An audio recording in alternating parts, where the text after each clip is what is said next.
Melalui video ini, kami di CSW menyarankan supaya TVRI dan RRI bisa menjadi lembaga penyiaran resmi atau official station dalam pemilu 2024 nanti. Sebagai lembaga penyiaran resmi pemilu, TVRI dan RRI bisa dimanfaatkan oleh setiap partai politik dan calon presiden untuk menjangkau masyarakat lebih luas.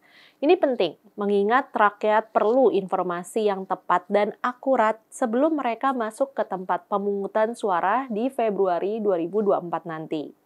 Memilih orang yang tepat akan sangat menentukan masa depan Indonesia. Kalau masyarakat salah pilih, Indonesia bisa mundur gara-gara negara dikelola orang yang tidak berkualitas. Karena itu, sangatlah menjadi penting mencari cara supaya masyarakat punya informasi yang cukup soal calon presiden dan calon legislatif. Ini memang nggak gampang. Jumlah orang yang bertarung di tingkat nasional dan lokal sangat banyak. Dalam hal pileg, sudah ada 24 partai politik yang terdaftar. Sementara untuk pilpres, diperkirakan ada 3 calon yang terdaftar. Pertanyaannya, bagaimanakah masyarakat bisa mengenal para calon tersebut? Sejauh ini ada 2 kelompok cara yang bisa ditempuh para calon. Yang pertama adalah dengan bertemu langsung dengan rakyat. Istilahnya nih terkenalnya belusukan atau door to door. Jadi para caleg dan capres mengunjungi dan bertemu langsung masyarakat. Bisa rumah ke rumah atau melalui pertemuan di gedung pertemuan, lapangan, dan sebagainya.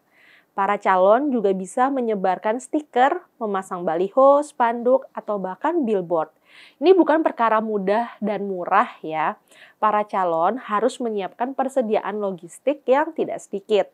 Sementara, jumlah anggota masyarakat yang bisa ditemui sebenarnya relatif sedikit. Kalau dalam 3 bulan masa kampanye itu setiap hari seorang kandidat melakukan pertemuan dengan rata-rata 100 orang, maka jumlah yang bisa ditemui hanyalah 90 kali 100, yaitu jadinya 9.000 orang. Karena itu, yang dianggap lebih berpotensi menjangkau khalayak yang lebih luas adalah media massa dan media sosial. Di antara media yang ada, yang sering dianggap paling efektif adalah televisi. Kekuatan media penyiaran sekarang barangkali nggak seperti dulu lagi.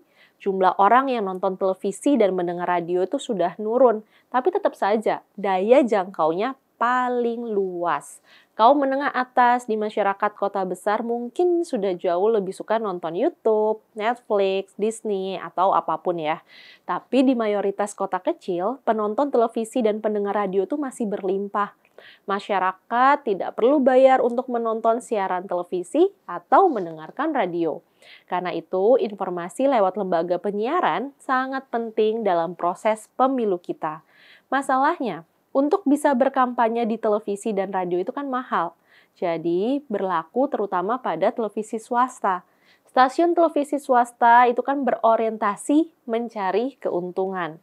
Buat mereka yang penting rating dan iklan. Karena itu, mereka akan menetapkan harga yang mahal kalau ada kontestan pemilu yang ingin berkampanye lewat siaran televisi. Biaya memasang iklan pun mahal. Akibatnya, yang bisa memanfaatkan televisi hanya 2 kelompok saja. Kelompok pertama, mereka yang punya stasiun televisi, misalnya Pak Haritanu, yang memiliki grup MNC yang terdiri dari minimal stasiun televisi ada RCTI, MNC, Global, dan iNews. MNC sangat bisa digunakan untuk mengkampanyekan Perindo dan Ganjar Pranowo. Atau juga Surya Paloh yang memiliki Metro TV. Metro bisa digunakan untuk mengkampanyekan Nasdem dan Anies Baswedan. Kelompok kedua adalah mereka yang kaya, mampu membayar biaya iklan atau blocking time. Karena itu ada kompetisi yang tidak berimbang. Ada yang mampu berkampanye lewat televisi, ada yang tidak. Dalam hal ini kita bisa melihat contoh di banyak negara di Uni Eropa.